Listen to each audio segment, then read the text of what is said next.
भोजपुरी के superstar hit machine Khesari Lal Yadav ji का आज सुबह एक वीडियो सॉन्ग आया है। जी हाँ दोस्तों, सॉन्ग का नाम है अल्टेनिया। और जैसे कि आप जानते ही हैं, बहुत ही कमाल धमाल बवाल का सॉन्ग खेसारी लाल यादव जी का रहता है। तो उसी हमेशा की तरह आज भी बहुत ही कमाल का सॉन्ग है।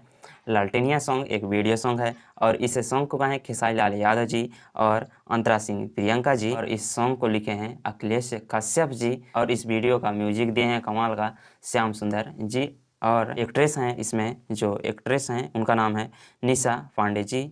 और इस वीडियो का डायरेक्ट जो किए हैं उनका नाम है पंकज सोनी जी। और इस वीडियो को रिलीज किया गया है आदिशक्ति फिल्म्स यूट्यूब चैनल पर। अगर आपने नहीं देखा जाकर जरूर देखिएगा, ये बहुत ही कमाल धमाल का बना है। और इसी तरह भोजपुरी न्यू गानों का अपडेट जानने के लिए, भोजपुरी न्यूज पाने के लिए हमारे चैनल प्लीज सब्सक्राइब कर दीजिएगा, क्योंकि अभी हमें आपकी बहुत हेल्प की जरूरत है। और इस वीडियो को ज़्यादा से ज़्यादा शेयर कर दीजिएगा। चलिए मिलते हैं अगली वीडियो में, तब तक अपना ख्याल रखें।